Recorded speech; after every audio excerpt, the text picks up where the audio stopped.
కొద్దిగా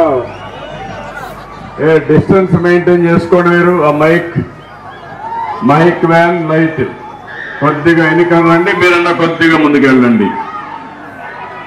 sound correct గా ఉండేది చూసుకోండి.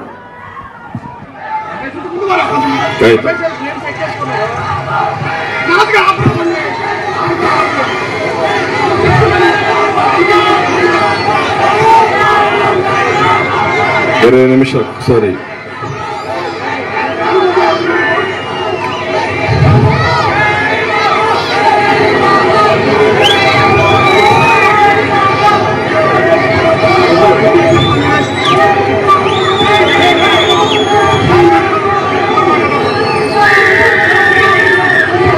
ఓకే తమ్ముళ్ళు, హుషారుగా ఉన్నారా లేదా?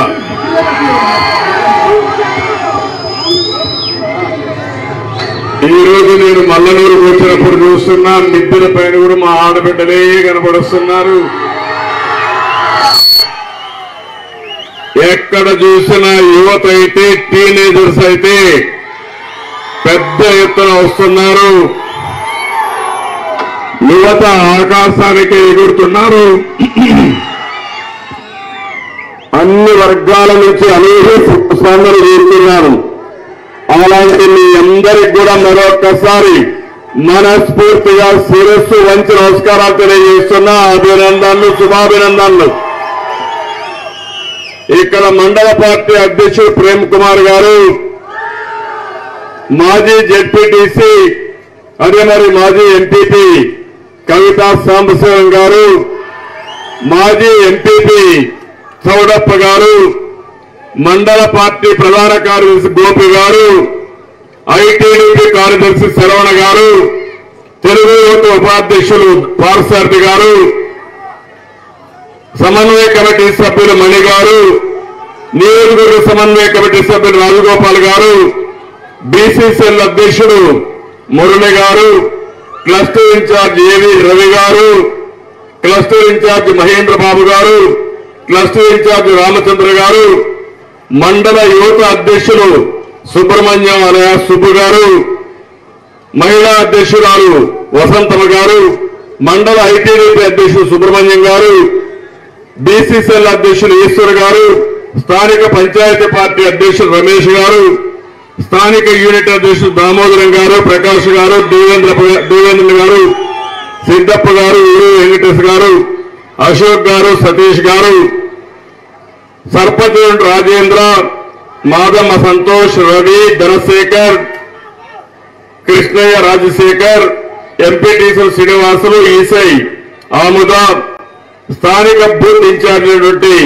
వెంకటాచలపతి నాయుడు, అశోక్ కుమార్, రాజకుమార్, వెంకటేష్, నాకు ప్రాణ సమానమైన తెలుగుదేశం పార్టీ కుటుంబ సభ్యులందరికీ మరొక్కసారి నా నమస్కారాలు, అభినందనలు, శుభాభినందనలు. అదే మరి ఇక్కడికి వచ్చినప్పుడు 29 పంచాయతీలకు సంబంధించిన పార్టీ అధ్యక్షులు ఉన్నారు. అంతేకాకుండా బూత్ కమిటీ కన్వీనర్లు ఉన్నారు. అదే మరిగా ఎవరైతే సెక్షన్ వారిగా ఇన్ఛార్జీలు పెట్టామో వారు కూడా ఉన్నారు. అందరూ కూడా మరొక్కసారి, ఎందుకంటే పార్టీ యంత్రాంగం చాలా సమర్థవంతంగా ఉండే పార్టీ తెలుగుదేశం పార్టీ. మీరే అనుసారథులు. రేపు 1,00,000 ఓట్లు గెలిపించాలంటే దానికి మీరే ప్రధానమైన పాత్ర. అలాంటి నా కుటుంబ సభ్యులకి మరొక్కసారి నమస్కారాలు.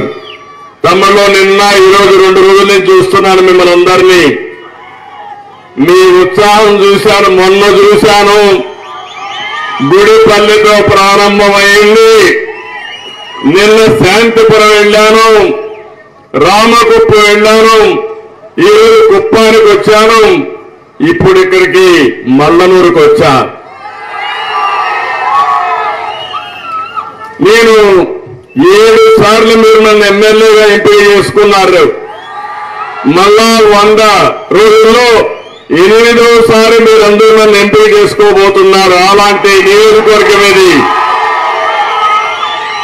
తెలుగుదేశం పార్టీ జెండా తప్ప సైకిల్ తప్ప వేరే గుర్తు తెలియని ప్రజానీకం ఈ కుప్పం నియోజకవర్గం. అలాంటిది 7 ఎన్నికల్లో మీ ఉత్సాహం చూశారు కానీ ఈసారి మాత్రం మీ ఉత్సాహం చూస్తా ఉంటే మీ అభిమానం ఆకాశమే హద్దుగా ముందుకు పోయే పరిస్థితికి వచ్చారు. అది చూసిన తర్వాత నా జన్మ ధన్యమైందని మనస్ఫూర్తిగా భావిస్తున్నా. దీనికంటే ఒక నాయకుడిగా నేను కోరుకునేది ఏమీ ఉండదు. నేను ఇక్కడ రాకమునిపే మీరే ఒక కార్యక్రమానికి శ్రీకారం చుట్టారు. 1,00,000 ఓట్ల లక్ష్యంగా ముందుకు పోతామని మీరు ఒక కార్యక్రమానికి శ్రీకారం చుట్టారు. ఈ 3 రోజులు మీ ఉత్సాహం చూసిన తర్వాత 1,00,000 ఓట్ల మెజారిటీ సాధ్యమనే అభిప్రాయానికి వచ్చాను. ఇక్కడ మీరు చూస్తున్నారు ఆ తండ్రి పైన కొడుకు భుజాల పైన ఎక్కి 2,000 చూపిస్తూ నా భవిష్యత్తు నీదే, నా భవిష్యత్తు గ్యారంటీ నువ్వేనని చెప్పి ఆ చిన్నారి ఆశీర్వదిస్తున్నాడు మనల్ని. ఈ పక్క టీనేజ్ బాయ్స్ అంతా ఉన్నారు, గర్ల్స్ అంతా ఉన్నారు, పైన చూస్తున్న ఆడబిడ్డలు ఉన్నారు. మేము బాగా చదువుకుంటాం, మా భవిష్యత్తును బంగారు భవిష్యత్తు చేయమని ఆ పిల్లలందరూ కూడా కోరుకునే పరిస్థితికి వచ్చారు. నేను ఒకే ఒక విషయం మిమ్మల్ని కోరుతున్నా. 30 సంవత్సరాలుగా ఈ నియోజకవర్గంలో అభివృద్ధి జరిగిందంటే అది తెలుగుదేశం పార్టీ హయాంలో తప్ప వైఎస్ఆర్ కాంగ్రెస్ కానీ కానే కాదు.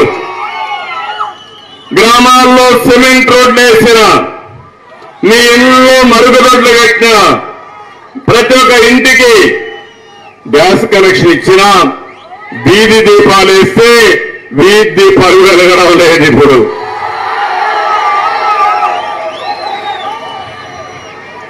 ఆ రోజు నేను చెత్త సేకరించడానికి వేస్ట్ కాంపోస్ట్ అని చెత్త నుంచి కాంపోస్ట్ తయారు చేసే షెడ్లు కడితే ఈ వైఎస్ఆర్ కాంగ్రెస్ వాళ్ళు పెయింట్లు వేసుకున్నారు కానీ ఆ షెడ్లు పనిచేయడం. పెయింట్ల పైన ఉండే అభిమానం ప్రజల పైన లేదు. వీళ్ళకి అవునా కాదా అని మిమ్మల్ని అడుగుతున్నా. నేను ఒక విషయం అడుగుతున్నాను మిమ్మల్ని అందరినీ. ఏ ప్రభుత్వమైన అధికారంలోకి వస్తే మీ జీవితాల్లో మార్పు తీసుకురావాలి, మీకు ఉపయోగపడాలి, అవునా కాదా అని మిమ్మల్ని అడుగుతున్నా. ఈరోజు ఇక్కడ రైతులు ఉన్నారు, రైతు కూలీలు ఉన్నారు, యువత ఉన్నారు, మా ఆడబిడ్డలు ఉన్నారు. ఇంకొక పక్కన చిన్న చిన్న షాపులు పెట్టుకున్న వాళ్ళు, తోపుడు బండ్లు పెట్టుకున్న వాళ్ళు ఇక్కడ ఉన్నారు. నేను అడుగుతున్నాను మిమ్మల్ని అందరినీ, ఈ 5 ఏళ్లలో మీ జీవితాల్లో మార్పు ఏమైనా వచ్చిందా అని మిమ్మల్ని అడుగుతున్నా. ఏం తమ్ముళ్ళు, ఎవరికైనా ఉద్యోగం వచ్చిందా? ఎన్నికల ముందేమన్నాడు? జాబ్ క్యాలెండర్ అన్నాడా లేదా? పెట్టాడా జాబ్ క్యాలెండర్ అని మిమ్మల్ని అడుగుతున్నా. అంటే మనం అందరం డిఎస్సి, మెగా డిఎస్సి పెడతాడు, పెట్టాడా అని అడుగుతున్నా. 5 ఏళ్లలో ఒక్క టీచర్ పోస్ట్ నియామకం చేశాడా అని మిమ్మల్ని అడుగుతున్నా. నిన్న మాట్లాడుతూ ఉంటున్నాడు విద్యా వ్యవస్థలో విప్లవం తెచ్చాడంట. విద్యా వ్యవస్థలో స్కూల్ బిల్డింగ్ పెయింట్ వేసి అది విప్లవంగా. తమ్ముళ్ళు, అది కాదు. నాణ్యత పెంచాలి, క్వాలిటీ పెరగాలి, చదువుకున్న మా పిల్లలకు ఉద్యోగాలు క్రియేట్ చేసి అదే నిజమైన విప్లవం. అవునా కాదా అని మిమ్మల్ని అడుగుతున్నా. అంత మునుపు నేనే ఫీజు రీఎంబర్స్మెంట్ ఇచ్చేవాడిని, అన్ని ప్రభుత్వాలు ఇచ్చాం. దాంట్లో కటింగ్లు పెట్టి మళ్ళా బటన్లు నొక్కుతాడు. ఎందుకు కటింగ్లు పెడుతున్నావు, ఎందుకు బటన్లు నొక్కుతున్నావు చెప్పమంటున్నా. దాంట్లో కూడా చిదంబర రహస్యం ఉంది. ఆ బటన్ నొక్కితే ఆయన పేపర్కు అడ్వర్టైజ్మెంట్ పోతుంది, సాక్షి పేపర్కి. దీనికి కక్కుర్తిపడి బటన్ నొక్కడం తప్ప మనకు ఒరిగింది ఏమైనా ఉందా తమ్ముళ్ళు అని మిమ్మల్ని అడుగుతున్నా. నిన్న పేపర్లో చూశారు, సోషల్ వెల్ఫేర్ హాస్టల్లో మంచాలు లేవు, సరైన తిండి లేదు. గన్నవరాల హాస్పిటల్లో రోగులకి తిండి పెట్టే పరిస్థితులు లేరు. అక్కడ కాంట్రాక్ట్ డబ్బులు ఇవ్వరు కాబట్టి వాడు తిండి పెట్టడం మానేశాడు. ఇలాంటి పనికి మారిన దద్దమ్మ ప్రభుత్వం నా జీవితంలో ఎప్పుడూ చూడలేదు. చూశారో మీరు అడుగుతున్నా. అందుకే మీరు ఒక్క విషయం గుర్తుపెట్టుకోవాల్సింది, రాష్ట్రం చాలా నష్టపోయాం. మామూలు నష్టం కాదు. మీరు ఒక నాయకుడు ఉన్నప్పుడు నేను 20 సంవత్సరాల కంటే ముందు ఐటీకి ప్రాధాన్యత ఇచ్చాను. ఈ రోజు నేను ఐటీకి ప్రాధాన్యత ఇచ్చిన దానివల్ల మీ ఊరిలో కూడా ఐటీ చేసి లక్షల రూపాయలు సంపాదిస్తున్నారంటే అది తెలుగుదేశం పార్టీ దూరదృష్టి. ఇక్కడ అందరూ సెల్ ఫోన్లు పెట్టుకున్నారు. పబ్లిక్ మీటింగ్ కూడా ఇంట్లో ఉండేవాళ్ళు కూడా చూపిస్తున్నారు, లైవ్ పెట్టేసుకుంటున్నారు. దానికి కారణం ఆ సెల్ ఫోన్ రావడానికి కారణం తెలుగుదేశం పార్టీ. అవునా కాదా అని అడుగుతున్నా. అంటే సంపద సృష్టించడం తెలిసిన పార్టీ తెలుగుదేశం పార్టీ. సంపదని విధ్వంసం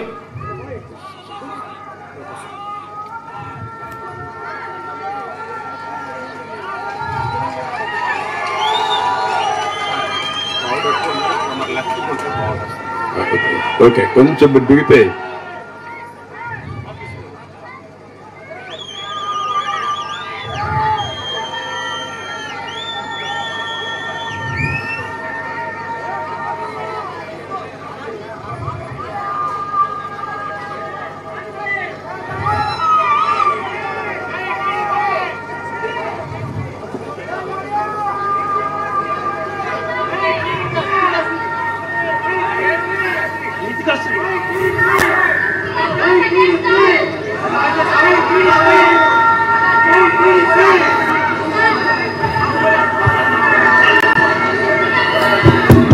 అన్ని మతాలను గౌరవించడం మన సంప్రదాయం. దయచేసి కొద్దిగా ప్లీజ్ కావాలండి, ప్లీజ్ 5 minutes.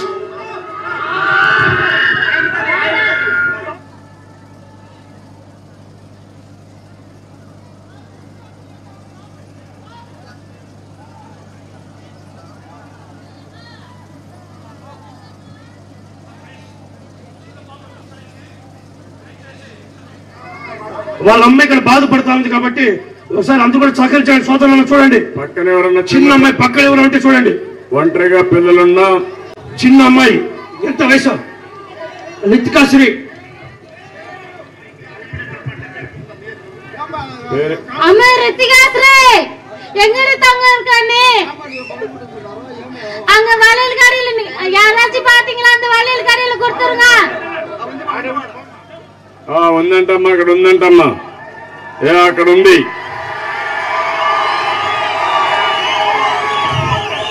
అక్కడ వ్యాన్ పక్కన ఉంది. ఆ మైక్ మీడియా వాళ్ళ దగ్గర తెప్పించి పెట్టండి. ఆ అమ్మాయి తీసుకుంటుంది. ముందుకెళ్ళమ్మా, మీడియా వాళ్ళ దగ్గరికి వెళ్ళండి. మీడియా వెహికల్ దగ్గరికి వెళ్ళు. ఓకే తమ్ముళ్ళు, ఈరోజు నేను ఇక్కడికి వచ్చింది మీ అందరికీ ఒక అష్యూరెన్స్ ఇవ్వడానికి వచ్చాను, భరోసా ఇవ్వడానికి వచ్చాను. నేను 35 ఏళ్లుగా ఎంత అభివృద్ధి చేశానో రాబోయే 5 సంవత్సరాల్లో అంత అభివృద్ధి చేసి మన నియోజకవర్గాన్ని ఒక ఆదర్శ నియోజకవర్గంగా తయారు చేస్తాను. దీనికి ఇప్పటి నుంచే ప్రణాళికలు తయారు చేసుకుంటాం. కానీ ఒక్క విషయం మీరు గుర్తుపెట్టుకోవాలి. ఈ రోజు ఇక్కడ చూసినప్పుడు ముఖ్యమంత్రి గాని వాళ్ళ పార్టీ నాయకులు గాని ప్రతి ఒక్కడు కూడా అబద్ధాలు చెప్పడంలో చాలా గొప్ప వ్యక్తులు, సైకోలు. ఒక్కొక్కరు ఒక్కొక్క ఊరికి ఒక సైకో తయారయ్యాడు. నేను ఆ విషయాలు కూడా మీకు చెప్తాను. నేను అడుగుతున్నాను మిమ్మల్ని అందరినీ, మన నియోజకవర్గంలో ఎప్పుడన్నా రౌడీజం ఉందా తమ్ముళ్ళు అని మిమ్మల్ని అడుగుతున్నా. ఈ రోజు రౌడీజాన్ని తెచ్చారా లేదా అని మిమ్మల్ని అడుగుతున్నా.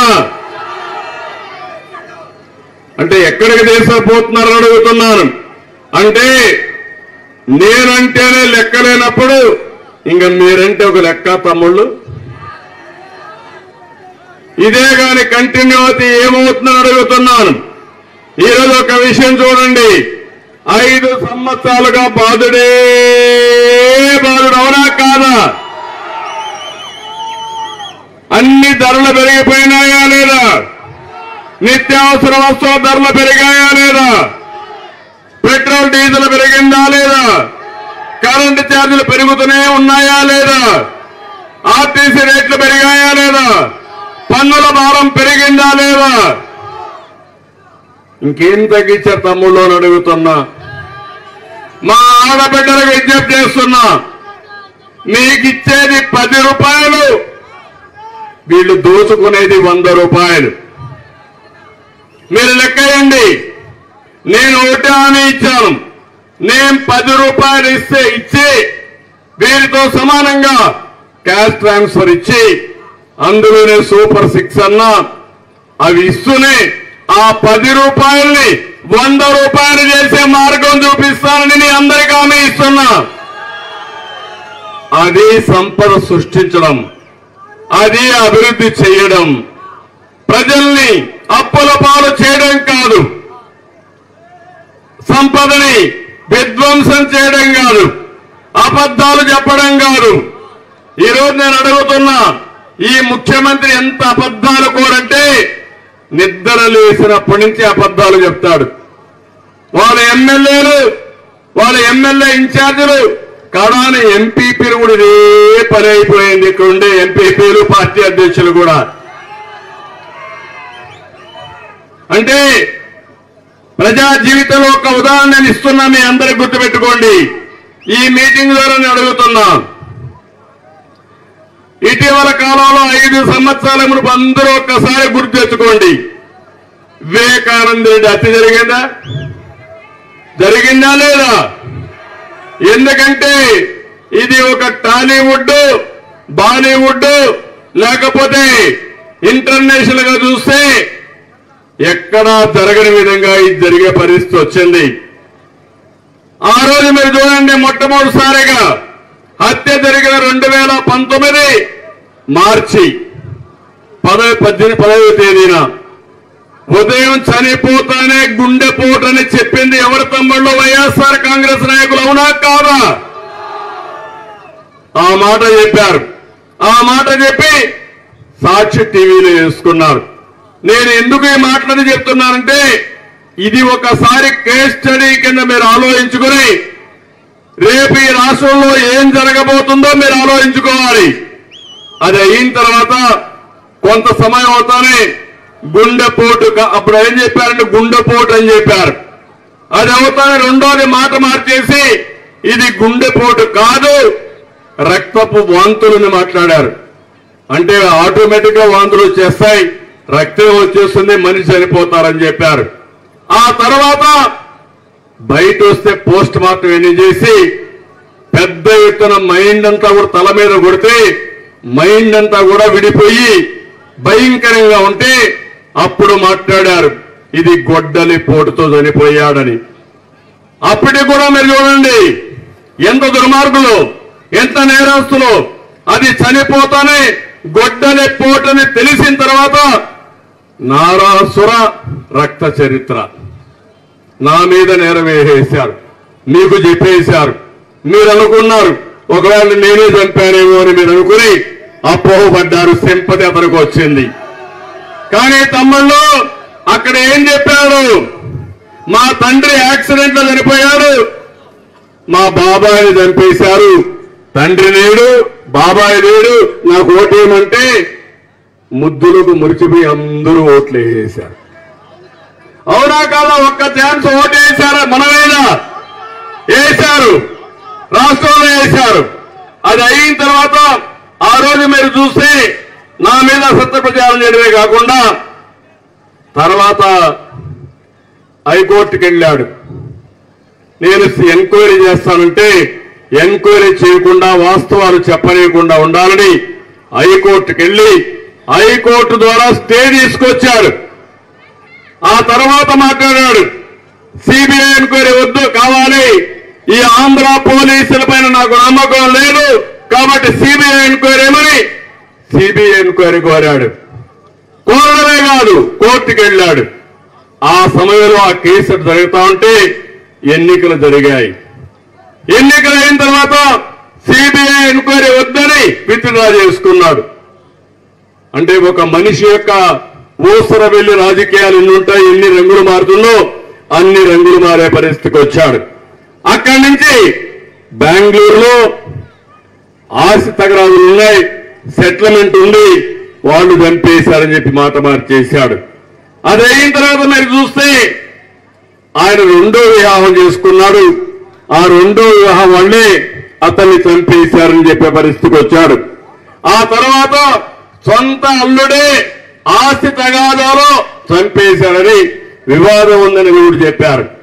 చివరికి ఆయన కూతురే సునీతని ఆయన్ని చంపింది, లేకుంటే సహకరించింది అని ఆవిడ మీద నింది పెట్టే పరిస్థితికి వచ్చారు. అది అయిన తర్వాత నిందితుడైన సునీల్ యాదవ్ తల్లిని వివేక లైంగికంగా వేధించాడు. ఉమాశంకరుడి భార్యతోనూ వివేకకు సంబంధం ఉంది కాబట్టి ఇవన్నీ కోర్టుకు వెళ్లారు. అంటే ఎన్ని తప్పులు చెప్పాలో చనిపోయిన వ్యక్తి పైన కూడా అబాండాలు వేసి, కన్న కూతురి పైన అబాండాలు వేసి రాజకీయాన్ని మలుపులు తిప్పారు. ఎవరైతే ఎంపీ అవినాష్ రెడ్డి ఉన్నాడో ఆ అవినాష్ రెడ్డి దీంట్లో ఇన్వాల్వ్ అయ్యాడని అరెస్ట్ చేయబోతే వాళ్ళ తండ్రిని అరెస్ట్ చేస్తే కడాన అతన్ని కాపాడడానికి సర్వస్వాన్ని ఒడ్డాడు. అరెస్ట్ కానియకుండా ప్రయత్నం చేశాడు. అన్ని విధాలా ఇది చేసే పరిస్థితికి వచ్చారు. దానిపైన సిబిఐ ఎంక్వైరీ చేస్తా ఉంటే సిబిఐ ఆఫీసర్ పైన రామ్ సింగ్ పైన కేసు పెట్టే పరిస్థితికి వచ్చారు. ఇప్పుడు కృష్ణారెడ్డి పిఏని మేనేజ్ చేసి తద్వారా సునీతారెడ్డి పైన అంటే కూతురి పైన రామ్ సింగ్ పైన కేసులు పెట్టి ఎఫ్ఐఆర్ వేసే పరిస్థితికి వచ్చారు. అంటే మీరు ఒక్కసారి ఆలోచించుకోవాలి. తనే హత్య చేసిన మనుషులు పక్కన పెట్టుకొని వేరే వాళ్ళపైన నేల వేసి వాళ్ళపైన తప్పుడు కేసులు పెట్టి వేధిస్తున్నావంటే ఇతర మనిషేనా తమ్ముళ్ళు? వాళ్ళ బాబాయ్ మా తమ్ముడు అంటున్నారు సైకో కంటే మించినోడు. ఎందుకు నేను ఈ మాట వాడానంటే ఈరోజు రాష్ట్రంలో జరిగేది మీరు చూస్తే మీరు ఎవరైనా సరే మీకు అన్యాయం జరిగిందని చెప్పే ధైర్యం ఉందా అని మిమ్మల్ని అడుగుతున్నా. అడిగితే పోలీసులు వస్తారు, ఒక కేసు పెడతారు, లోపలేస్తారు. మన నియోజకవర్గంలో నా జీవితంలో ఎప్పుడూ చూడలేదు 500 మంది కార్యకర్తల పైన కేసులు పెట్టి 30 రోజులు జైల్లో పెట్టారంటే తమ్ముళ్ళు ఎంత అన్యాయమో ఒక్కసారి మీరు ఆలోచించమని మిమ్మల్ని కోరుతున్నా. ఈ పోలీసులకి పాపం వాళ్ళు మనస్సాక్షిగా ఆలోచిస్తున్నారు. తప్పని తెలుసు. వాళ్ళ మీద కత్తి పెట్టాడు, మెడ మీద కత్తి పెట్టాడు. నువ్వు గాని వాళ్ళ పైన కేసు పెట్టకపోతే నీ పైన కేసు పెడతావంటే పోలీసులు కూడా సరెండర్ అయిపోయి నేరస్తులకు చెప్పినట్టు పనిచేసే పరిస్థితికి వచ్చారంటే ఇది న్యాయమా అని మిమ్మల్ని అందరినీ అడుగుతున్నా.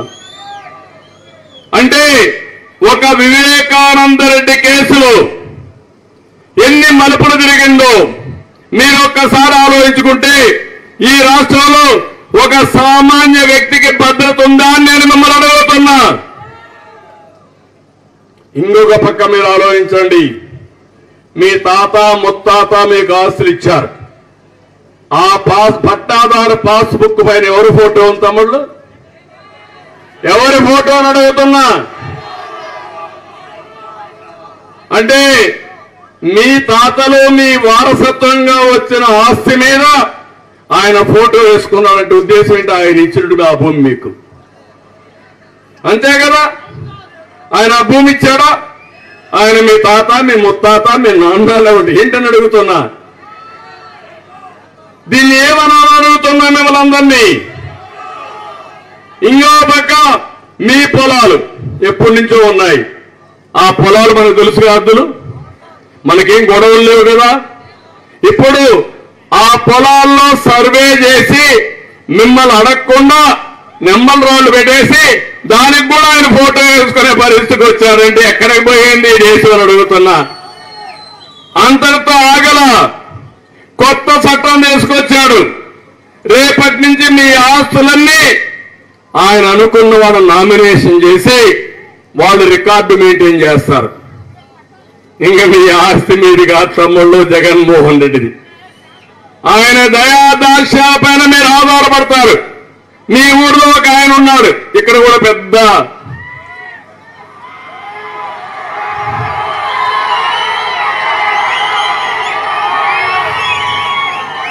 ఉన్నాడా లేదా మీ ఊర్లో?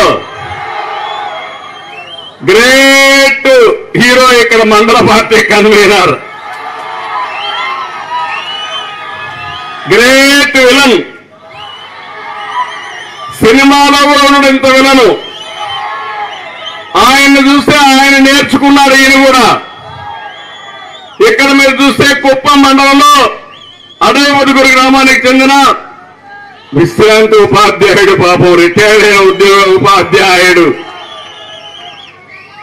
ఆయన బాగా చదువు చెప్పాడని, ఉత్తమ ఉపాధ్యాయుడిగా ఎంపికయ్యారని ఆయనకు సైట్ ఇచ్చారు, ఫౌండేషన్ వేసుకున్నాడు. పాపం డబ్బులు లేకుండా కట్టుకుంటారు, స్లోగా కట్టుకుంటున్నాడు. మీ మండల కన్వీనర్ వైసీపీ సైకో కన్నుబడింది. అక్కడి నుంచి జేసీబీ పంపించి రాత్రే ఫౌండేషన్ లాగేశాడు. అవునా కాదా అని మిమ్మల్ని అడుగుతున్నా. ఇంకో పక్క మల్లనూరులో చెరువు ఉంది, పక్కనే చెరువు ఉంది. ఆ చెరువు పూర్తి చేస్తా ఉంటే ఎంఆర్పీఎస్ నాయకుడు పాపం ప్రకాష్ అతను ఇది అన్యాయం అని చెప్పాడు. దానిపైన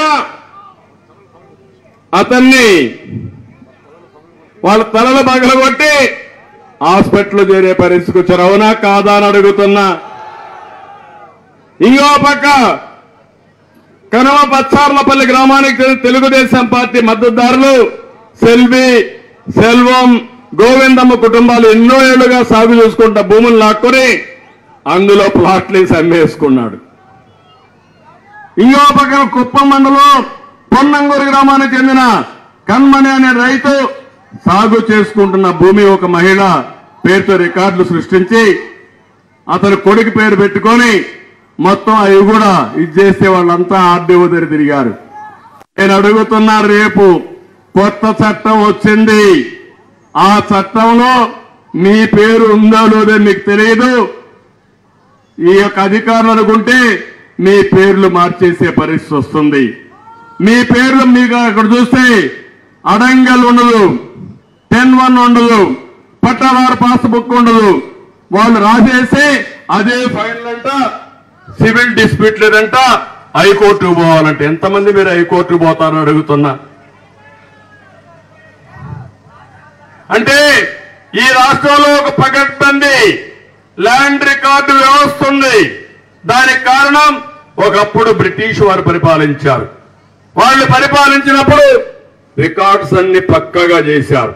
ఆ సమయంలో మీరు ఒకసారి చూస్తే జమాబందీ చేసేవాళ్ళం.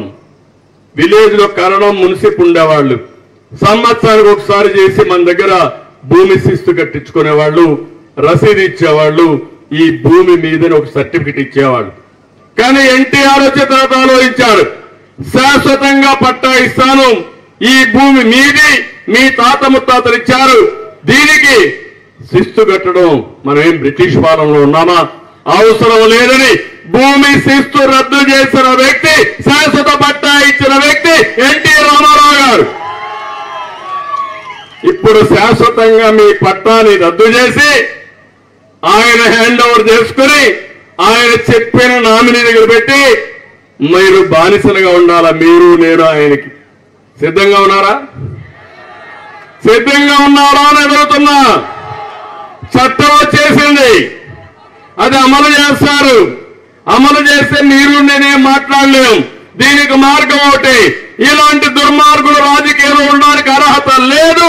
ఆ విషయం మీరు గుర్తుపెట్టుకోవాలా. అందుకే నేను అడుగుతున్నా మిమ్మల్ని అందరినీ, ఒకే విషయం మిమ్మల్ని అడుగుతున్నా. రేపు ఎన్నికల్లో ఏమారారో మీ మరణ శాసనాన్ని మీరే రాసుకున్నట్టు అవుతుంది. జాగ్రత్తగా ఉండమని హెచ్చరిస్తున్నా. మళ్ళా అయ్యో అదే అయిపోయింది, ఇదే అయిపోయిందంటే కూడా లాభం లేదు. నిన్న చెరువును పూడ్చారు కానీ గట్టిగా తిరుగుబాటు చేస్తే కొంత భయపడ్డారు, కొన్ని చేసే పనులు చేసి ముందుకెళ్లిపోయారు. నేను అందుకే మీ అందరికి హామీ ఇస్తున్నా. ఇదే కాదు, నేను ఈరోజు ఒక ప్రోగ్రాం తీసుకొచ్చాను, మా ఆడబిడ్డలకు మహాలక్ష్మి. ఇందులో ఎప్పుడూ ఇవ్వని విధంగా ప్రతి ఒక్క ఆడబిడ్డకి ఇద్దరున్నా ముగ్గురున్నా అందరికి కూడా 1500 రూపాయలు చొప్పున నెలకు మీకందరికి కూడా సహాయం చేసే కార్యక్రమానికి శ్రీకారం చుట్టాం. అది తప్పకుండా ఇచ్చిన నిజాయితీ నిరూపించుకుంటానని మా ఆడబిడ్డలందరికీ హామీ ఇస్తున్నా. ఇంకో పక్కన ఈరోజు ఎంతమంది పిల్లలుంటే అంతమందికి తల్లికి వందనం కింద 15,000 రూపాయలు ఇచ్చే బాధ్యత నాదని మీ అందరికీ హామీ ఇస్తున్నా. ఒక్క విషయం గుర్తుపెట్టుకోవాలి, జనాభా మన ఆస్తి. ఒకప్పుడు జనాభా ఎక్కువ ఉందనుకున్నాం, కానీ ఈరోజు జనాభా తగ్గిపోతా ఉంది. మళ్ళీ పిల్లలుంటే తప్ప భవిష్యత్తు ఉండదు. అందుకే పిల్లల్ని పెంచాలనే ఉద్దేశంతోనే ఎంతమంది పిల్లలుంటే ఆ తల్లులకి 15,000 రూపాయల సంవత్సరానికి వేసే కార్యక్రమానికి శ్రీకారం చుట్టాం. బాగా చదివిస్తే ఆ పిల్లలే మనం చూసుకుంటారు. అలాంటి కార్యక్రమం కూడా ఏం చేస్తానో చెప్తాను. మూడోది, నేనే దీపం పెట్టాను, వంట గ్యాస్ ఇచ్చాను. అన్ని రేట్లు పెరిగిపోయినాయి. అందుకే ఆలోచించా 3 సిలిండర్లు ఉచితంగా ఇవ్వాలని మళ్లీ నిర్ణయించి మీ ముందుకు వచ్చా. ఇది కాకుండా ఒకప్పుడు ఆర్టీసీ బస్సుల్లో ఆడబిడ్డలకు సీట్లు రిజర్వ్ చేశా. ఈ రోజు మళ్ళా నేను ఆలోచించండి, ఆడబిడ్డ ఎక్కడికి పోవాలన్నా ఏ మాత్రం ఛార్జ్ జరిగే పని లేకుండా ఫ్రీగా బస్సులో ప్రయాణం చేసే సౌకర్యం కూడా కల్పిస్తా. ఈ 4 కాకుండా భవిష్యత్తులో డాక్రా సంఘాలు నేనే పెట్టాను. బయట పోయే అవకాశం నేనే తీసుకొచ్చా. పొదుపు ఉద్యమాన్ని నేనే ప్రారంభించా. మిమ్మల్ని ఒక నాయకురాలుగా తయారు చేశా. ఇప్పుడు మళ్లీ హామీ ఇస్తున్నా, మిమ్మల్ని నిలబెట్టి మళ్లీ మీ ద్వారా మీ కుటుంబం ఆర్థికంగా వెసులుబాటు ఇచ్చే కార్యక్రమానికి శ్రీకారం చుడతా. ఒక నిర్ణయం, ఒక ప్రభుత్వ నిర్ణయం ఎన్నో జీవితాలు బాగుపడతాయి. ఒక ఉదాహరణ చెప్తున్నాను. ఒకప్పుడు ఆడపిల్లల్ని మీరు చదివించేవాళ్ళు కాదు, మగపిల్లలు చదివించేవాళ్ళు. ఆడపిల్లల వయసు వస్తానే ఒక అయ్య చేతుల్లో పెట్టి పంపించేసేవాళ్ళు. నేను ఆ రోజు చెప్పాను మీ అందరికీ, ఆడపిల్ల మగపిల్ల వాడని వివక్షతొద్దు, చదివించండి. చదివిస్తే ఆడపిల్లలే మిమ్మల్ని బాగా చూసుకుంటారని చెప్పారు. జ్ఞాపకం తెచ్చుకోండి ఒకసారి. అప్పుడు ఆలోచించాను, ఆడపిల్లల సంరక్షణ పథకం పెట్టి 5,000 రూపాయలు బ్యాంకులో వేసి ఆ పాస్ బుక్కులు మీకు అందజేసి అప్పట్లోనే ఆ విషయం గుర్తించుకోండి మీరు. ఇంకో పక్క నేను ఆలోచించండి, అంబులెన్స్ వస్తామని దారి ఇచ్చేయండి, దారివ్వండి.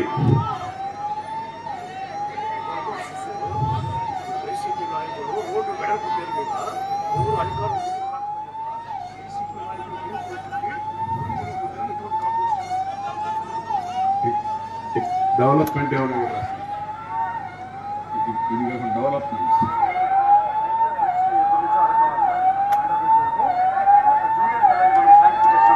ఇప్పుడు ఏమేమి ఉన్నాయి రాసేది క్లియర్ చేయించండి, కొంచెం పంపించండి, కొంచెం క్లియర్ చేసి అంబులెన్స్ పంపించండి.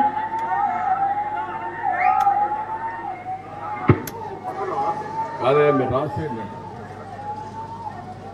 ఓకే.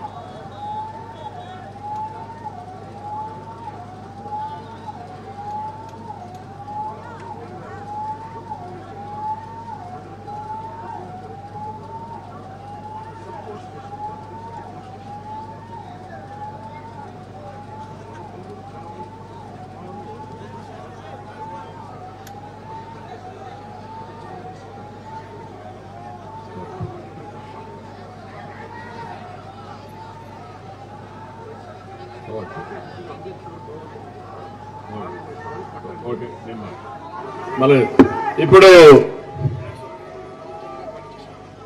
ఇప్పుడు మీరు చూస్తే ఆ రోజు నేను తీసుకున్న నిర్ణయం ఆడబిడ్డలందరికీ ఉద్యోగాల్లో కాలేజీల్లో 33% రిజర్వేషన్లు కూడా పెట్టాను.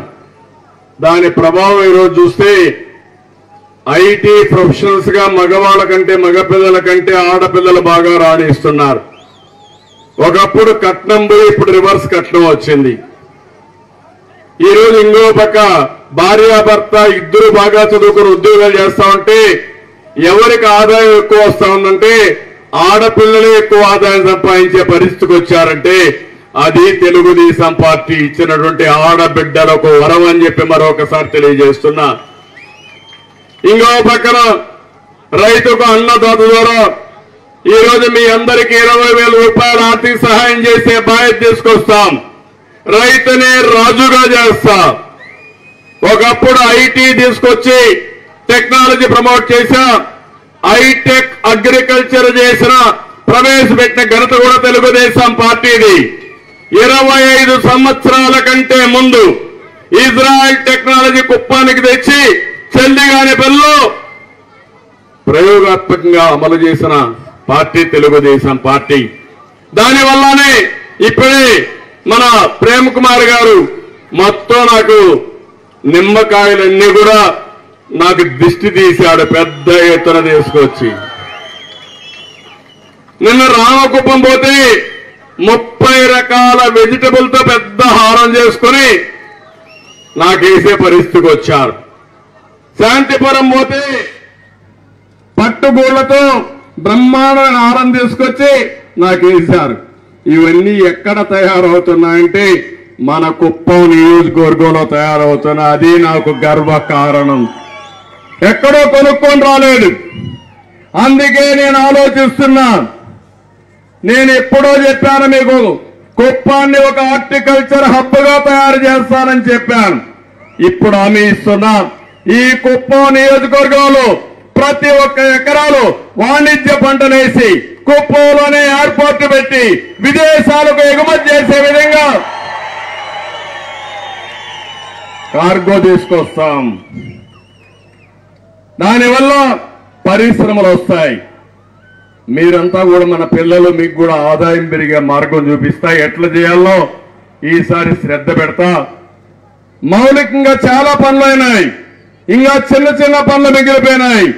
మీ ఊర్లో సిమెంట్ రోడ్డు కావాలన్నా, మీ ఊరికి డబల్ రోడ్డు కావాలన్నా, మీ పొలాలకు రోడ్లు కావాలన్నా, అక్కడక్కడ చిన్న చిన్న పనులు ఉంటే అన్ని కంప్లీట్ చేసి దానికి కూడా ఒక మేనిఫెస్టో తయారు చేయమంటున్నా. అవన్నీ పూర్తి చేస్తా. ఆ తర్వాత ప్రపంచాన్ని అనుసంధానం చేస్తూ కుప్పాన్ని ఆర్థికంగా ముందుకు తీసుకుపోయే బాధ్యత నాది. రైతును అభివృద్ధి చేస్తానని చెప్పి కూడా నేను మీకు తెలియజేస్తున్నా. ఇది కాకుండా ఒకప్పుడు నేను ఆవులు పట్టిస్తానంటే అందరూ ఎగతాళి చేశారు. ఏం చేస్తారు ఆవులు పట్టిస్తే, ఎక్కడ పోస్తారు పాలని? ఈరోజు అదే మీకు బ్రతుకయింది, జీవనాధారం అయింది. మా ఆడబిడ్డలకు ఆర్థికంగా వెసులుబాటు వచ్చింది. 2 ఆవులు శక్తి ఉంటే 4 ఆవులు పెట్టుకున్నారు. పిల్లల్ని చదివిస్తున్నారు. భర్తలు ఖర్చులు కడిగే పరిస్థితులు జల్సాగా మీరే ఖర్చు పెట్టే పరిస్థితికి వచ్చారంటే అది అన్నగా నేను ఇచ్చిన గిఫ్ట్ అని మరొక్కసారి మీకు తెలియజేస్తున్నా. ఒకప్పుడు 5 లక్షల లీటర్లకు పోయాం, ఇప్పుడు 3 లక్షల లీటర్లకు వచ్చాయి. నేను మళ్ళీ ఆలోచిస్తున్నా. కుప్పం నియోజకవర్గంలో 10 లక్షల లీటర్లు తయారయ్యే విధంగా ప్రోత్సహిస్తా. ఇంటింటికి ఆవులు పట్టేయడం, అందులో కూడా శాస్త్రీయంగా చేయడం, కష్టాన్ని తగ్గించే మార్గం కూడా ఆలోచిస్తారని మీకు తెలియజేస్తున్నా. ఇది కాకుండా అన్ని గ్రామాల్లో ఎవరైనా గొర్రెలు పెంచుకోవాలంటే పొలాలకు పంపించే పని లేకుండా లాభదాయకంగా అలాంటి కార్యక్రమాలు కూడా చేసి ఇంటి దగ్గరనే పెంచే విధంగా ఈ కార్యక్రమాలు కూడా చేస్తా. ఇది కాకుండా ఈరోజు నేను ఒకటే చెప్తున్నాను. ఒక మెడికల్ కాలేజ్ వచ్చినా, ఒక ఇంజనీరింగ్ కాలేజ్ వచ్చినా, ఒక హై స్కూల్ వచ్చినా తెలుగుదేశం పార్టీ హయాం వల్ల వచ్చాయి. కుప్పం నియోజకవర్గాన్ని ఒక ఎడ్యుకేషన్ హబ్ గా తయారు చేసి వేరే ప్రాంతంలో ఉండే పిల్లలు మన కుప్పానికి వచ్చి చదువుకునేట్టుగా చేసే బాధ్యత నాది. దీనికి కూడా నేను శ్రీకారం చుడతాను. ఇది కాకుండా యువత, మీకు ఉద్యోగాలు లేవు, కథలన్నీ మాట్లాడాడు. ఈరోజు నేను హామీ ఇస్తున్నా, మీ భవిష్యత్తు బాబు గ్యారంటీ, నా గ్యారంటీ మీ భవిష్యత్తు. మీరు చదువుకోండి.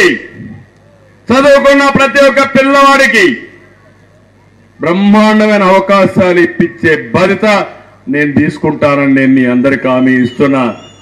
ఈరోజు మనం బయట పోతున్నాం.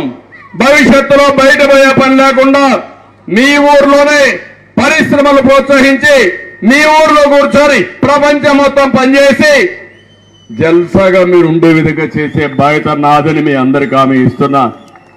ఇదే కాదు, ఇంకో పక్కన బీసీలకు ప్రత్యేకమైన కార్యక్రమాలు తీసుకొస్తాం.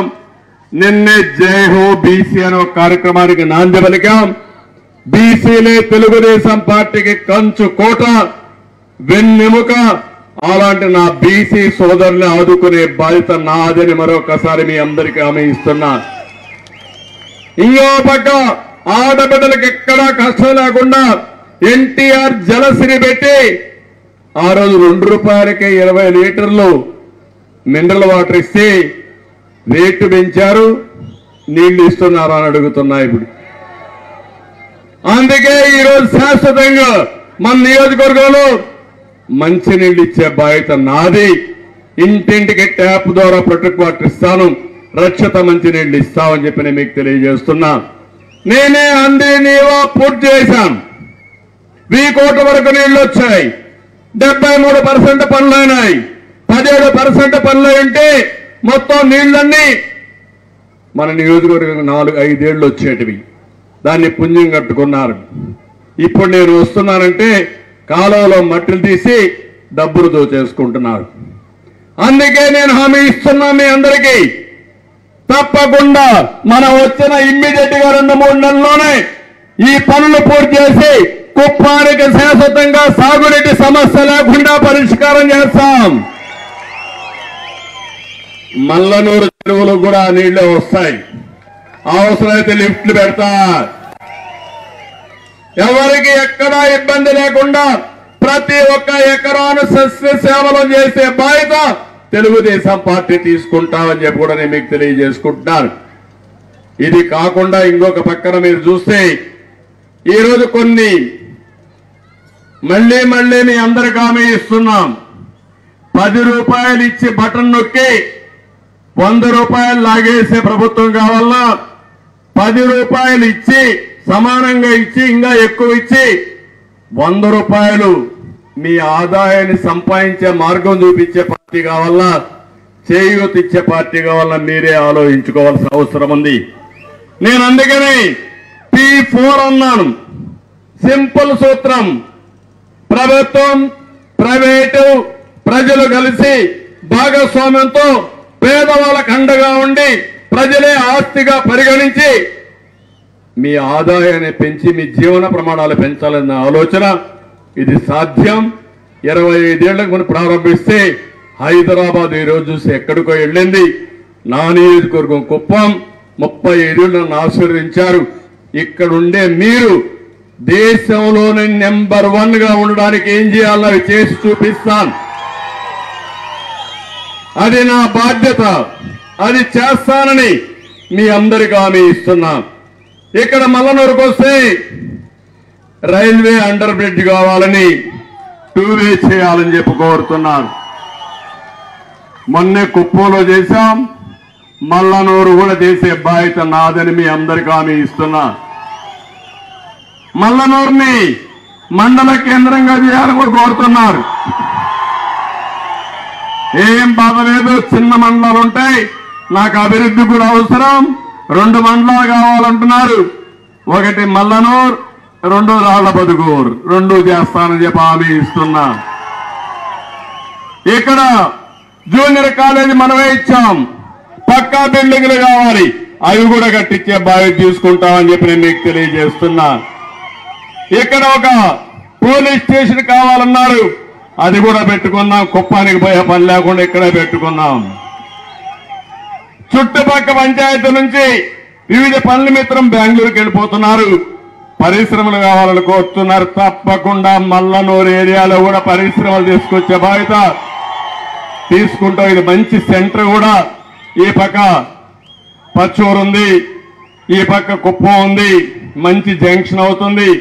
దీన్ని ఒక మంచి హబ్గా తయారు చేసే బాధ్యత నేను తీసుకుంటాను. మంచి కేంద్రంగా తయారు చేస్తాను. ఇంకా కొన్ని గ్రామాల్లో మీరు చూస్తే ఈ ఫోన్కు సిగ్నల్స్ రాలేదన్నారు. ఇది చాలా అవసరం.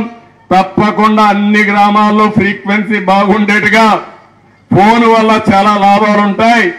మీరు ఇంట్లో కూర్చొని ప్రపంచం మొత్తం అనుసంధానం చేసుకునే అవకాశం ఉంటుంది. మా తమ్ముళ్ళకు ఆలోచిస్తున్నా వర్క్ ఫ్రమ్ హోమ్. మీ ఇంట్లో కూర్చొని ప్రపంచంతో పనిచేసే పరిస్థితి తీసుకొస్తా. అవసరమైతే మల్లనూరులో కూడా ఒక మంచి కాంప్లెక్స్ కట్టి వర్క్ స్టేషన్ ఇక్కడే పెట్టి అన్ని కంపెనీలకు రిక్రూట్మెంట్ చేయించి మీ ఊరు నుంచి పెద్ద పెద్ద కంపెనీలకు పనిచేసే బాధ్యత తీసుకొస్తా. మీ శక్తి పెరిగితే పెద్ద పెద్ద కంపెనీలకు పోతారు. ఇంకా తెలివిగా ముందుకు పోతే మీరంతా కూడా వేరే సిటీలకు పోతారు. ఇంకో పక్కన ఆలోచిస్తే వేరే సిటీస్కే కాకుండా మీరే పారిశ్రామికవేత్తలయ్యే అవకాశం ఉంటుంది.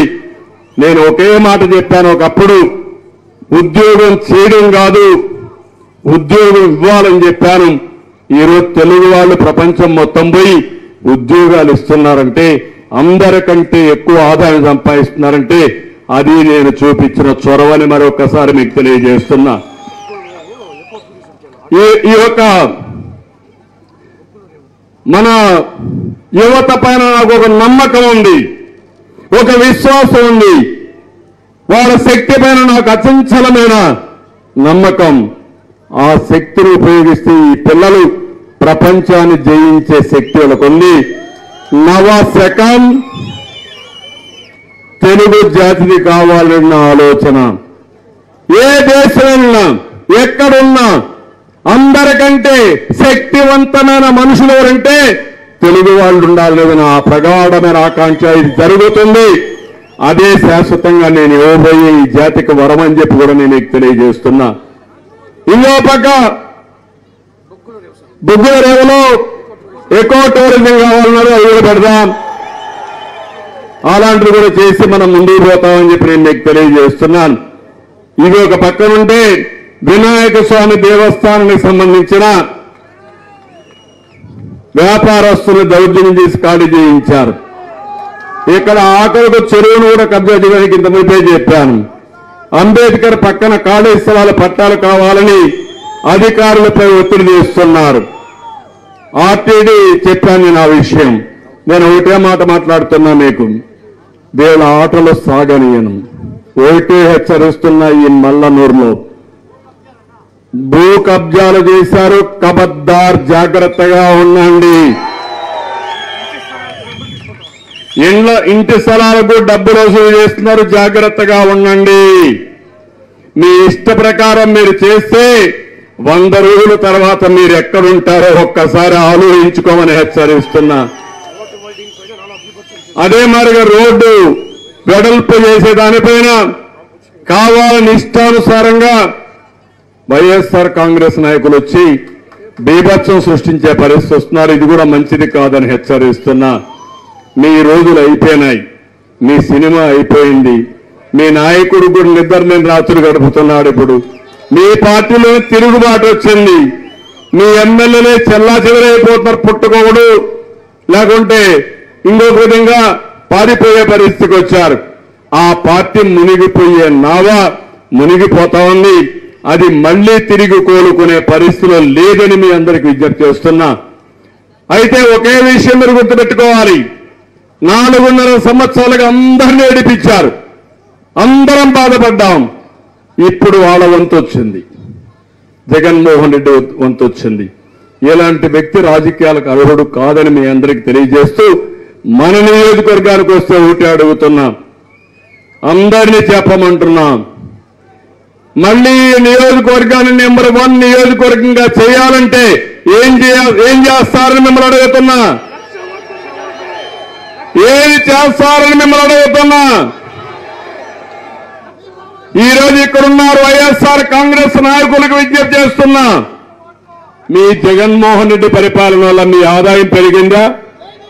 భూ కబ్జాలు చేసేవాళ్ళ ఆదాయం తప్ప వైఎస్ఆర్ కాంగ్రెస్ పార్టీకి ఓటేసిన ఒక రైతు, ఒక కూలి, ఒక మహిళ, ఒక చిరు వ్యాపారి, ఒక భవన నిర్మాణ కార్మికుడు, చిన్న చిన్న పనులు చేసుకునే కాంట్రాక్టరు, ఒక నిరుద్యోగి, ఎవరికైనా ఒక ప్రభుత్వ ఉద్యోగి, ఎవరికైనా సరే మీకు మేలు జరిగిందా అని అడుగుతున్నా. అందుకే ఈరోజు అంగన్వాడీ టీచర్లు రోడ్డు మీద ఉన్నారు, ఆశా వర్కర్లు రోడ్డు మీద ఉన్నారు, గురుకుల పాఠశాలలో ఉద్యోగస్తులు రోడ్డు మీద ఉన్నారు, పారిశుద్ధ కార్మికులు రోడ్డు మీద ఉన్నారు. రోడ్డు మీద లేని వాళ్లే లేని పరిస్థితి వచ్చింది. అందుకే నేను మిమ్మల్ని అందరినీ కోరేది ఒకటి, మీరు నా మీద నమ్మకం పెట్టి 1,00,000 మెజారిటీ ఓట్లు వచ్చే విధంగా మీరు ఇచ్చేయండి. తెలుగుదేశం పార్టీ కార్యకర్తలే కాదు, ప్రతి ఒక్కరూ భవిష్యత్తు ఆకాంక్షించే మీరందరూ కూడా తెలుగుదేశం పార్టీ కార్యకర్తలుగా మారాలి. సైకిల్ ఎక్కాలి, మా తమ్ముళ్ళు యువత సైకిల్ ఎక్కాలి.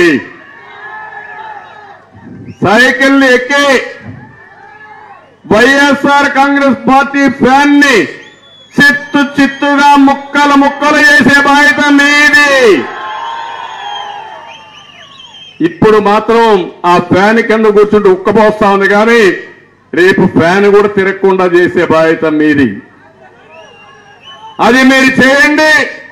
మన నియోజకవర్గాన్ని ఒకటే హామీ ఇస్తున్నా, ఈ నియోజకవర్గాన్ని నెంబర్ 1 నియోజకవర్గంగా అన్ని రంగాల్లో అన్ని విషయాల్లో చేసే బాధ్యత నాదని మరొకసారి మీ అందరికీ హామీ ఇస్తున్నా. నాకు తెలుసు మీ సత్తా. ఒకప్పుడు మీరు నన్ను ఒకటి అడిగేవారు, మీరు ఇక్కడికి రావాల్సిన పని లేదు, మీరు రాష్ట్రం అంతా తిరగండి, ఒక 10 సీట్లు ఎక్కువ గెలవండి, గెలిచిన తర్వాత ముఖ్యమంత్రిగా రండి, మాకు కావాల్సిన పనులు చేయండి, మీరు ముఖ్యమంత్రిగా ఉంటే మాకు గౌరవం, మా కుప్పం ప్రతిష్ట పెరుగుతుందని మీ అందరూ కూడా ఎన్నోసార్లు నాకు చెప్పారు. ఉండి పెట్టుకుని ఉండీలో డబ్బులేసి నామినేషన్కి మీరే ఖర్చు పెట్టిన రోజులు ఇంకా జ్ఞాపకం ఉన్నాయి నాకు. ఎక్కడ దేశంలో ఎక్కడ జరగundదు ఇవన్నీ.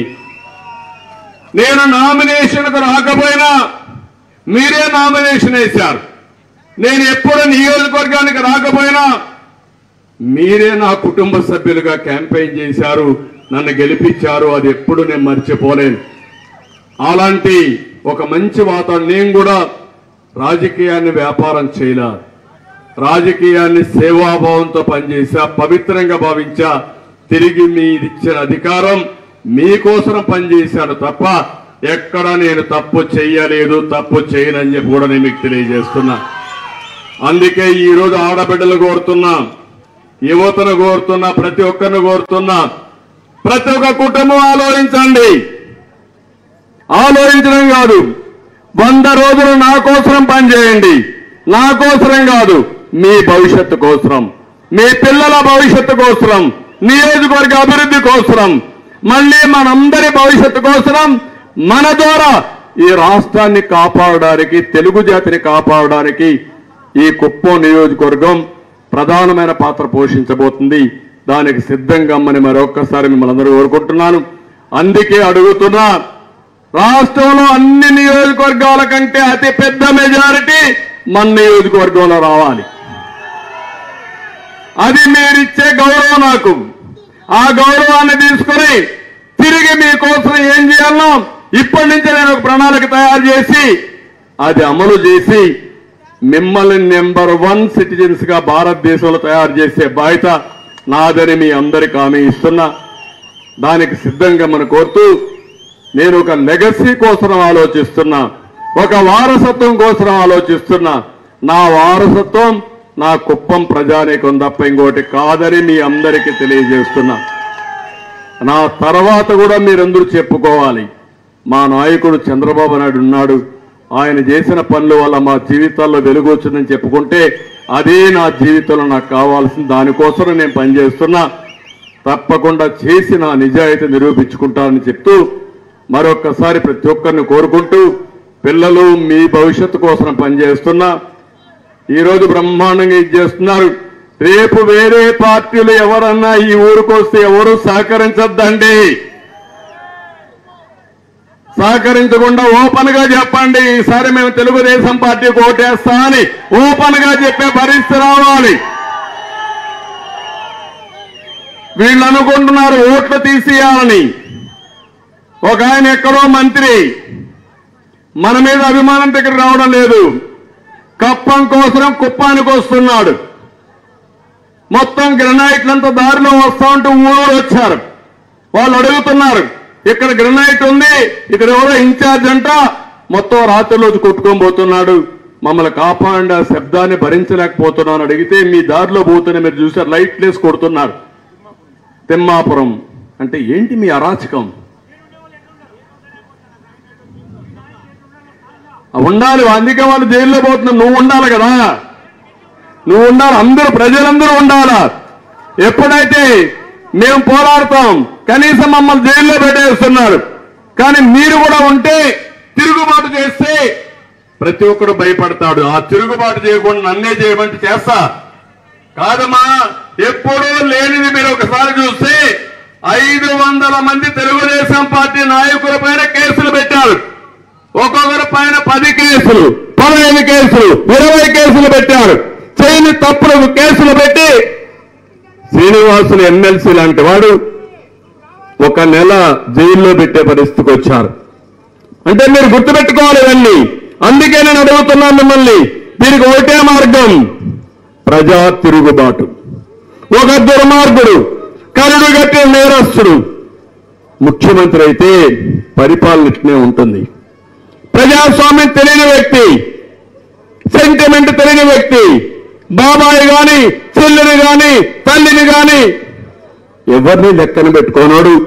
నువ్వు నేను ఒక లెక్క అని అడుగుతున్నాను మిమ్మల్ని. సైకో ముఖ్యమంత్రి. నేను వస్తా ఉంటున్నారు మా వాళ్ళ పిల్లలు, సైకో పోవాలి, సైకో పోవాలి, అదే స్లోగన్. ఎందుకంటే నేను ఇంత విడమిడ చెప్పానంటే మతి స్థిమితం ఉండే ఏ వ్యక్తి తప్పుడు పనులు చేయడు. రౌడీ రాజ్యం, మతి స్థిమితం లేని వ్యక్తుల పరిపాలన. పిచ్చోడు దగ్గర రాయి ఉంటే ఏమవుతుంది తమ్ముడు? ఏం చేస్తారు? మిమ్మల్ని వేస్తాడు, నా మీదనే వేస్తాడు, లేకపోతే ఆయన కొట్టుకుంటాడు. అదే జరుగుతోంది రాష్ట్రంలో. అలాంటి మతి స్థిమితం లేని వ్యక్తులు మనకు అవసరమా అని మిమ్మల్ని అడుగుతున్నా. ఇప్పుడు కూడా నేను చూస్తున్న ఆఫీసర్లు ఇంకా భయపడుతున్నారు. ఎందుకో నాకైతే అర్థం కాల. జీవితంలో ఒక్కగా భయపడుతున్నారు. రేపు ఒక్కరు కూడా ఓటేయరు నాకు తెలుసు. మామూలుగా ఒక వ్యక్తి కూడా ఓటేయరు, మొత్తం ఓట్లన్నీ కూడా గుర్తారు. ఎన్నికలు అనౌన్స్ చేస్తారు, తిరుగుబాటు చేస్తారు. నాకు అన్ని నమ్మకాలు ఉన్నాయి. వాళ్ళకు కూడా ఇబ్బందులు ఉన్నాయి. ఇప్పుడు పోలీసులు రిజర్వ్లో పెట్టి జీతం రాకుండా చేసి ఏసీబీకి అప్పచెప్పి ఇంకో కేసు పెడతారు. కాబట్టి ముందుంటే ప్రాణం ఉంటే, ఉద్యోగం ఉంటే కుటుంబాన్ని రన్ చేసుకుంటాం, మాకు అవసరం వచ్చినప్పుడు చూపిస్తామని వాళ్ళు కూడా ఆలోచించే పరిస్థితికి వచ్చారు. ఏది ఏమైనా ప్రజలు మీకు అప్పీల్ చేస్తున్నా, మళ్ళీ ఒకసారి కోరుతున్నాం, మీలో చైతన్యమే దీనికి మార్గం, మీలో చైతన్యమే ఈ పరిష్కారం అని చెప్పి మరొకసారి తెలియజేసుకుంటూ అందరూ సహకరించవలసిందిగా మరొకసారి కోరుతూ అందరికీ నమస్కారాలు. మళ్ళీ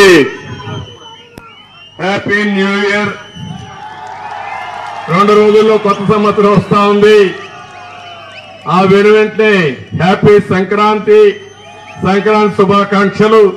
తెలుగువారి పెద్ద పండుగ సంక్రాంతి పండుగ. అదే మరిగా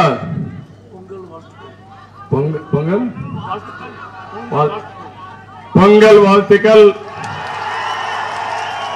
ఇక్కడ చాలా మంది మన వాళ్ళు తమిళ్లు బాగా తెలిసే వాళ్ళు ఉన్నారు, 90% ఉన్నారు. వారికి కూడా అభినందనలు. అదే సమయంలో నూతన సంవత్సరంలో మళ్ళీ ఈ సైకో పాలన పోయి సైకిల్ పాలన వచ్చి మన జీవితాలకు వెలుగు తేవాలని మనస్ఫూర్తిగా ఆకాంక్షిస్తూ అందరూ కూడా దీనికి సిద్ధం కావాలని కోరుకుంటూ అందరికీ నమస్కారాలు. జై హింద్, జై తెలుగుదేశం.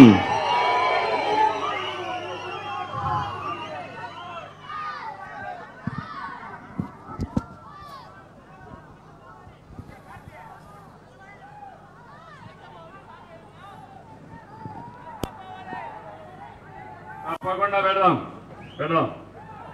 24 hours హాస్పిటల్ పెడదాం. అన్ని గ్రామాలు ఉన్నాయి కాబట్టి సెంటర్ కాబట్టి అది కూడా పెట్టిస్తా, అది కూడా చేద్దాం. ఓకే. కానీ ఒక మాట చెప్తున్నా, 1,00,000 ఓట్లకు 1 ఓటు తగ్గినా ఓకే. ఎందుకు అడుగుతున్నానంటే 1 ఓటుతో గెలుపు కూడా గెలిపాయి. కానీ నా 35 ఏళ్ళ అనుభవం ఉపయోగించుకొని అడుగుతున్నా, ఈసారి ఒక చరిత్ర క్రియేట్ చేసి తద్వారా మన యొక్క భవిష్యత్తుని తిరగ రాసుకునే కార్యక్రమానికి శ్రీకారం చుడదాం. అందుకని అడిగా, తప్పకుండా ఎవరు మాట్లాడినా 1,00,000 లక్ష్యంగా మాట్లాడాలి. Okay, agri. నేను మా తమ్ముళ్ళు ఎవరో వేశారు, మా దేవుడికి అని కాదు, నేను దేవుడిని కాదు, మీ శ్రేయోభిలాషిని, మీ ఇంటి పెద్ద, మీ కుటుంబ పెద్దగా శాశ్వతంగా ఉంటా. నా కుటుంబాన్ని ఏ విధంగా అభివృద్ధి చేయాలని ఆలోచిస్తా, శాశ్వతంగా మీ గుండెల్లో ఉండే విధంగా నేను పనులు చేస్తానని మరొక్కసారి మీ అందరికి హామీ ఇస్తూ అందరి దగ్గర సెలవు తీసుకుంటున్నా. జై హింద్.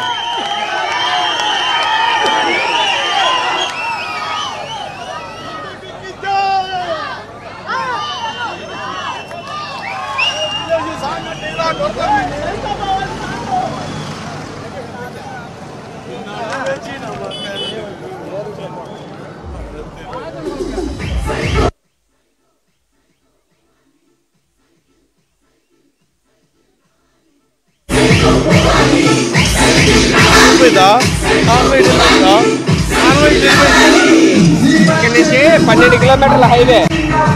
మనం కార్ లెఫ్ట్ అయిన తర్వాత కార్ ఎక్కేస్తాం, కార్ వెనకట్లో మనం వెళ్ళిపోతాం. ఇలాగే హైవే.